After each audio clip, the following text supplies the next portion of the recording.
Hey everybody, welcome back to The Lovestead. My name is Jessica and I write the blog Lady Lovestead.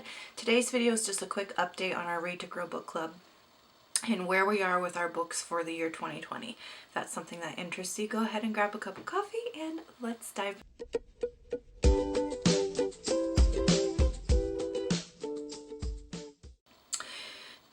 It's been a while since I posted on YouTube in general, and so naturally I haven't really updated Read to Grow book club, but I do keep it updated on Goodreads. So if you're interested in joining this book club, I'll leave a link to the overview video down below that talks about what the book club is and why we do it.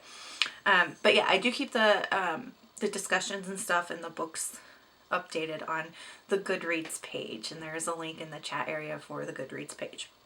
So in January we read the book, the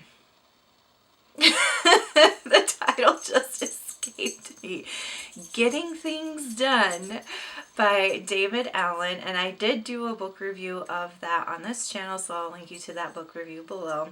In February we read this book, My Gender Workbook by Kate Bornstein, and last week I did share my written book review on my book review blog, which is separate from Lady Lovestead because it's much older.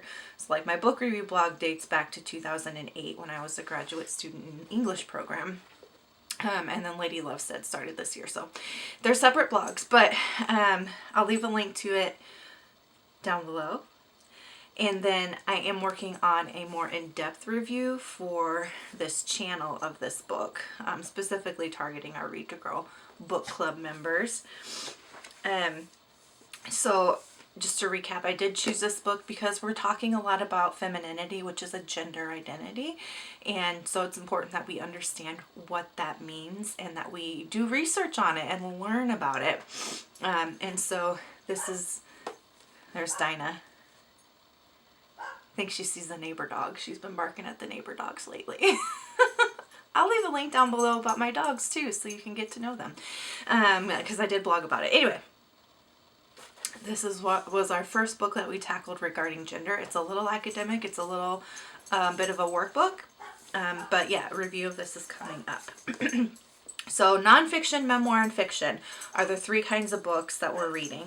So this was Getting Things Done was fiction, and the fiction focuses on like growth, and it doesn't necessarily have to be a self-help book because I've got a lot of issues with the self-help industry, but nonfiction for growth can mean a lot of different things. So first was Getting Things Done by David Allen. Second fiction or nonfiction work was My Gender Workbook by Kate Bornstein, and I love my copy of it. I got it used, and surprise, it has a signature from the author in it, so that was kind of cool. Our March book was a memoir, and the reason that we read memoirs for growth is because it's important to learn from other women and their experiences, or other men or other feminine identified people and their experiences. So our first memoir was Left to Tell by Immaculée Ilibagiza. And this is a memoir about her surviving the Rwandan Holocaust. It also kind of fits the Christian theme. You don't have to be a Christian again to... I'm sorry about Dinah, but hey, I did not promise you they wouldn't be barking. So anyway, Christianity is a big part of the work that I do here at the Lovestead because it is the foundation that I live my life. Like, Christianity to me is a lifestyle. Not a religion, but so it does tell the story of sort of her faith as she was hiding, and it is, I will tell you, a brutal and horrifying and very violent book. So if that is something that triggers you, you might want to skip this one because there's a lot of violence, sexual assault, and she does explain certain scenarios pretty graphically. So if you are someone who is highly sensitive to that and that it would be damaging for your mental health, please skip this book. If it is something that you can tolerate from the position of learning and appreciating this woman's experience and learning from her, definitely give it a read. I will have a review coming up on this book soon, both on the channel and in my written book review blog. So this was our first memoir of the year, third book of the year. All right. Now I've got to pull up the next two on my Kindle. Our April book. Also, March is Women's History Month. So reading a memoir like that, which documents a really important part of Rwandan history and, you know, women's history, fits that theme. Okay, so let me pull up. Our fourth book, our April book, since April has a bit of a financial focus, just in general, not even during the COVID-19 crisis, but just in general, there's like, I know libraries have a specific week in April dedicated to financial literacy. So this is a good month to learn about money. Money is an important part of homemaking, which we'll get to later. So our April book is another work of nonfiction, and it is The Total Money Makeover by Dave Ramsey. And we're starting with this because I've taken some finance classes as part of my business degree, but I'm not like a financial expert. I have a basic knowledge. I'm not a financial expert. And from what people have told me, his work is a really good starting point because he kind of simplifies some more complicated concepts. So that is our April book. I am currently reading it and making my way through it. For May, we are going to read our first work of fiction. So I think reading fiction, especially the classics, or really, what do I want to say? Really seminal, important works. Doesn't necessarily have to be a classic. It could be a contemporary. That's just a really important work. Is a good way to grow as a person.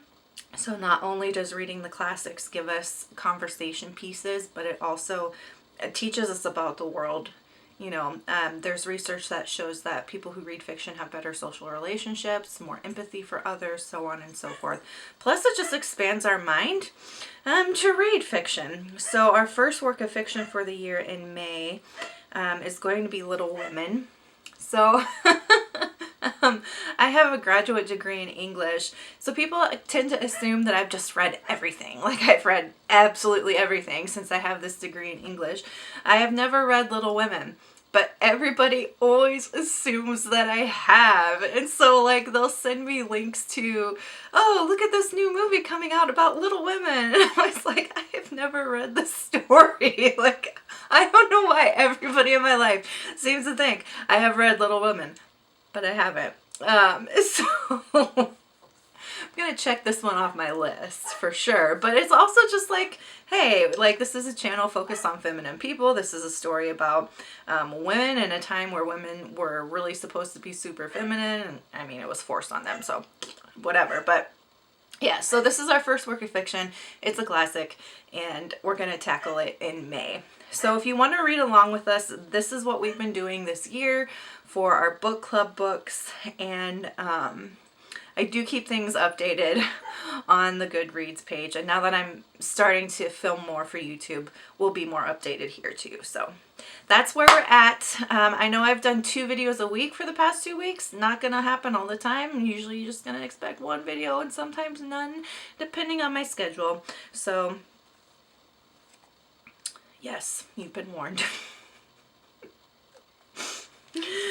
Okay, that's it for this video. I just wanted to quick update you on those books and where we were with the Read to Grow book club, since we haven't talked about it in a while.